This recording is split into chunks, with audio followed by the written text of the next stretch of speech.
सीतामढ़ी जिले में कुशवाहा समाज की बेटियों की हत्या इन दिनों बन गया मौत का व्यापार है। बथनाहा थाना के कमलदह की कुशवाहा समाज की फिर एक बेटी हुई हत्या का शिकार है। नमस्कारम, नमो मिथिला में आपका स्वागत है। हम हैं MK। हम अभी मौजूद हैं बथनाहा थाना क्षेत्र के कमलदह गांव में, रैन के समीप।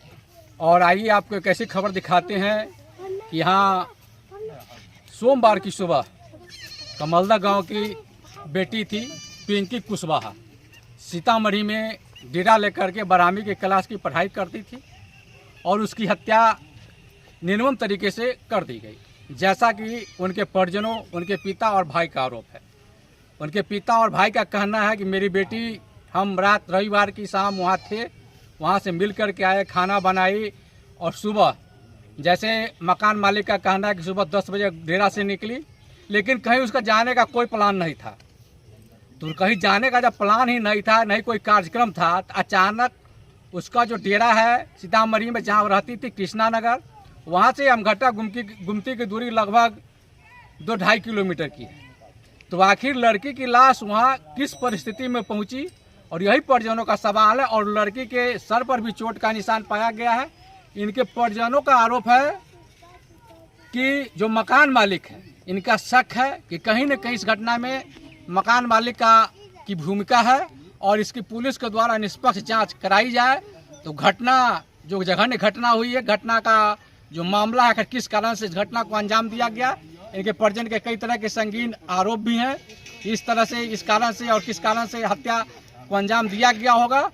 और आइए आपको हम इनके परिजनों का बातचीत भी सुनाएंगे आपको कि इनके परिजन का क्या कहना है। और साथ ही आपको बता दें कि यह सीतामढ़ी जिला में कुशवाहा समाज के साथ लगातार इस तरह की घटनाएं हो रही है।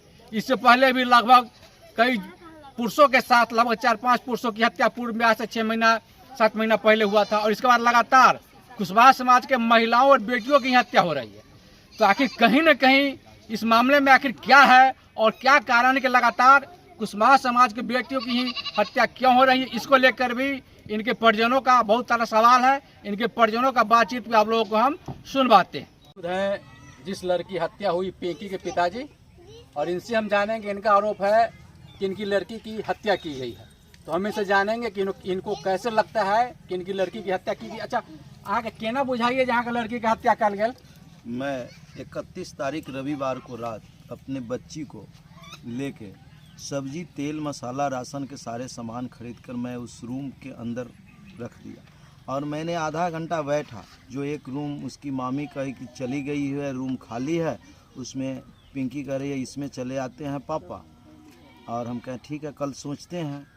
तो उसको रख के हम आए तो एक महिला एक रूम के अंदर थी और गेट लगाई हुई थी। वो तो महिला थी, इसलिए हम लोग उसको पूछे नहीं, हमको शायद मालूम है हुआ। बाद में पता चला कि यह मकान मालिक है और इसकी मकान मालिक की पुतो है, जो नर्स की काम करती है, सुख सागर अस्पताल में रहती है। इसका हस्बैंड प्रवाहा में 6-7 महीना पर इनके नर्स से आना जाना ये पता लगा लोगों से। तो ये नर्स की काम करती हैं और वो हमको ये अंदाज़ है कि नर्स की अकेली पड़ी और हमारी बेटी अकेली जो रात को वो रूम में रही और गैर मर्दों को कहीं बुलाकर हमारे कुछ देखने के बावजूद ही हमारी बेटी को हत्या कर साजिश है। हाँ, बाँह टूटा मिला और ये गर्दन पर मार मिला। इसका सही सच्चाई मैं किसी को ये नहीं, मुझे जो लगा, मुझे पता लगा कि यह नर्स महिला किसी और लोगों से भी, मैंने जो भी हमको एक किसी का नाम मैं नहीं कर रहा हूँ, लेकिन हमको संज्ञान है कि बच्चे को हमको हत्या कर दिया गया। बच्चा कुछ देख लिया हो, चाहे जो भी, उसको छुपाने के करीब में रात को मारकर और उसको छुपा दिया गया। यही हम करना चाहिए। हमारी बेटी को, सही से दोषियों को, गलत करने वालों को सजा मिलने की मांग, फांसी हो। हम सरकार से यही गुजारिश करते हैं। जिस तरह योगी सरकार का ये है, उस तरह सम्राट चौधरी से मैं निवेदन करता हूँ, अगर आप सही सरकार चलाते हैं तो गलत दोषियों को सज़ा आप जरूर दीजिए और इसकी दोषी को जरूर फांसी की सज़ा हो, या आपको जो लगे आपकी सरकार। अच्छा, आपके लड़की की लाश जहाँ डेरा है उससे लगभग 2-3 किलोमीटर दूर में मिला है। तो कहीं ऐसा कोई प्लान था, कहीं जाने का था क्या कुछ? नहीं, हमारी बेटी कृष्णा नगर बसवरिया में रहती है। जो ये स्टेशन पर आने पर बसवरिया बहुत अंदर में रहती थी, 15-20 मिनट लगता है पैदल आने में। और वहाँ जब जाएगी जहाँ फेंका हुआ था, कम से कम 1 घंटा तो ज़रूर लग जाएगा। और इधर नहीं, ये सीसी कैमरा चेक करवाया जाए, कहाँ क्या हुआ है, सही सही जांच करवाया जाए, बच्ची कैसी हुई। और ये भी था, वहाँ से डेरा चेंज होके हमने दूसरा जगह रूम ले लिया था, तो शायद उसको पता लग गया हो कि यह जाने वाली लड़की है या जो भी हो। हम तो 1-2 दिन पहले हम वहाँ से ट्रांसफ़र करने वाले थे, हमको क्या मालूम कि ये बच्ची को इस तरह से दरिंदों के हिसाब से मार देगी। ये है कि जो नर्स वहाँ रहती है मकान मालिक नाम की, यही नर्स का क्लियर आया है कि वह ऐसा की है कि जो भी उनके पति 6 महीना ये रहता है, चाहे जो भी हो, कहीं भी हो, मैं ये नहीं कह रहा हूँ, लेकिन उस रात का उस नर्स के मोबाइल से पता लगाया जाए किस लोगों से बात किया, क्या बात किया, कैसे बुलाया, किसको बुलाया। बेटी मुझे इतना विश्वास दिलाई थी कि पापा मैं विश्वास दिला रहा हूँ आपको, मुझ पर विश्वास कीजिए। और मेरी बेटी जब लड्डू गोपाल को जहाँ जाती थी, प्रेयर हमेशा प्रार्थना करती, लड्डू गोपाल को नहाती थी, खाती थी, खिलाती थी, भोग लगाकर तब खाना खाती थी बिना नहाए। इतना वो व्यवस्थित हो गई थी, इतना कैरेक्टर को ये हो गई थी। उसमें हमको ये लगता है कि इसको साजिश करके ये नर्स जो महिलाएं हैं वह कुछ अवैध रूप से टाइम पाकर किसी प्रकार से हो हमारी बेटी को हत्या कर दी गई है। मैं लोगों से, सरकार से ये करता हूं कि हमारी जो दोषी पाया जाए उसको कड़ी से कड़ी सजा हमारे समय। आपका क्या नाम है? हरिकिशोर से। घर कहाँ है? कमल। अच्छा, तो ये बताइए, आप लोग पुलिस प्रशासन के पास गए हैं इस मैटर मामला को लेकर के? नहीं, हमारी तो तबीयत ये बराबर ख़राब रहती थी। मैंने ये सुना तो हमको फिट आने लगा और लोगों ने हमको ये करके, ये बेहोश की सुइया जो भी करके हमको जान बचाया गया। हम ये हो गए थे पूरा, हम उस बेटी को इतना जानों से प्यारा, उसी पर हम अपनी ज़िंदगी का टिकाऊ मान रहे हैं और किसी पर भरोसा नहीं था, इसीलिए हमको ये सदमा लगा, हम कुछ ये नहीं कर पाए। ठीक, तो उधर साथ मौजूद हैं जो पिंकी जिसकी हत्या हुई है, उसका भाई है नवीन जी। अच्छा, आपको क्या लगता है इस घटना से कि आपके बहन के साथ? मेरे बहन को हत्या करके रेलवे फाटक के पास में डाला गया है, पटरी के पास में। ऐसा आपको क्यों लगता है? क्योंकि उसके सिर के पास में एक रड का निशान ये पड़ा हुआ था, रड से ये मार के फाटक के पास में डाल दिया गया था और बाह भी तोड़ दिया। अच्छा, तो ऐसा बताइए कि मतलब जो लाश मिला, लाश लगभग आपके डेरा से 2-3 किलोमीटर दूरी भीसा हॉल्ट पर। हाँ, भीसा हॉल्ट से 200 मीटर पश्चिम साइड में सब पड़ा हुआ, रेलवे ट्रैक के जस्ट बगल में ही था। सबको देखने से ये भरपूर पता चलता है कि ये स्टेशन दिन का नहीं है, रात का है। रात के में मार के मेरी बहन को वहाँ पे डाल दिया गया। मतलब आपका कहना है कि हत्या करके साक्ष्य छुपाने के नियत से लाश को वहाँ फेंका गया। हत्या तो इधर युवक ले जाकर वहाँ फेंक दिया गया, यही ना?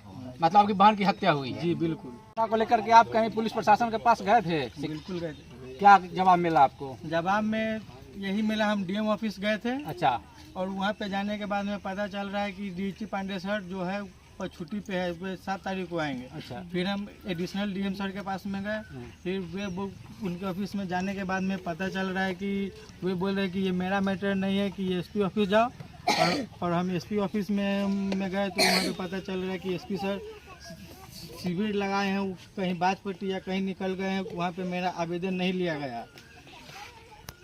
हम बिहार सरकार माननीय सम्राट चौधरी जी से एक ही विनम्र निवेदन करते हैं कि आप बहुत बोलते हैं कि सुशासन के सरकार है, तो प्लीज़ मेरी बहन को इंसाफ दीजिए। मैं नवीन कुशवाहा, मैं अपनी बहन का भाई, जो आप लोग आपसे मैं विनम्र निवेदन करता हूँ कि मेरी बहन को इंसाफ दीजिए। जो दोषी हो उसको जल्द से जल्द दिखा दीजिए, उन दरिंदों को देने का काम करें, फांसी देने का काम करें। संतोष कुमार, पिंकी यहाँ के बहन चला जी, मामा की लड़की थी मेरी बहन। अच्छा, घटना के बारे में बताओ। तब घटना हो रविवार को शाम को मामा लगभग 7 बजे उसको छोड़ने गए थे डेरा पे। वहाँ पे से छोड़ करके आए, सुबह मेरे मामा के लड़का नवीन को पता चला 12 बजे कि पिंकी का डेथ हो गया है रेलवे ट्रैक पे अमघट्टा रेलवे से 300 मीटर पश्चिम। वहाँ पे हम लोग पहुँचे, वहाँ प्रशासन भी थे, समाज वहाँ का गांव का सब आदमी भी था। वहाँ बोला कि वो सुबह से लाश पड़ा हुआ है, तो वहाँ पे सभी आदमी पहुँचे। वहाँ पे प्रशासन लाश को उठा करके सदर हॉस्पिटल वहाँ पोस्टमार्टम के लिए भेज दिए। लेकिन यह भी एक गौर करने वाली बात है कि ट्रैक में एक मतलब केस फंसा हुआ था। कोई भी स्टूडेंट अगर मान लीजिए ट्रेन में चढ़े तो उसका बैग टाना हुआ रहता है, नहीं तो ट्रेन में रख दिया रहता है, समझे। लेकिन उसमें बैग में एक खरोच भी नहीं था, बैग वहाँ पे ही बिंगा हुआ था और मोबाइल फोड़ कर भी वहाँ पे बिंगा हुआ। तो कहीं जाने का उसका कोई प्लान था नहीं, उसका कोई भी जाने का प्लान नहीं था। वो जो शाम को कपड़ा पहनी हुई थी वही कपड़ा में वो मिली। और हम फॉरेंसिक टीम के साथ में गए थे, तो मकान मालिक का कहना है कि वह 10 से 10:30 के बीच में वह रूम पर से निकली नहा धोआ कर। और हम सब को देखने में पूरा लाश पता चला कि ये घटना रात में और रूम का जो कैमरा था आधा कैमरा पानी से साफ था। हम लोग फॉरेंसिक टीम के साथ में गए थे तो ताला तोड़ के रूम देखे तो आधा कैमरा पानी से पहुंचा हुआ था, आधा कैमरा मौजूद है कमलदह पंचायत के सरपंच लाल बाबू ठाकुर जी। अच्छा, आपके गांव में बड़ी जघन्य घटना हुआ है, पिंकी नाम की लड़की की हत्या कर दी गई है। जी, बहुत ही दुखद घटना है। मैं ग्राम कमलदह वार्ड नंबर 6 से मैं यहाँ का सरपंच जनप्रतिनिधि हूँ। मेरा कहना है यही माननीय मुख्यमंत्री जी से कि ये गली से जो बचिया का आना जाना था उस गली के तमाम CCTV कैमरा खंगाला जाए। दूसरा कि रूम मालकिन जो भी बयान की है उस बयान की तहत उस चीज़ को जांच किया जाए। और धोखा से मैं वैद्यनाथ धाम जाने के कारण मैं घटनास्थल पर नहीं पहुंच पाया, लेकिन मैं यह ज़रूर कहना चाहूँगा सीतामढ़ी प्रशासन से, मुख्यमंत्री से, MP विधायक साहब से कि हर परिस्थिति में पिंकी को इंसाफ मिलना चाहिए। सदा आभारी हम लोग रहेंगे प्रशासन के साथ। ACC कर करके अपना बयान को समाप्त करते हैं। धन्यवाद।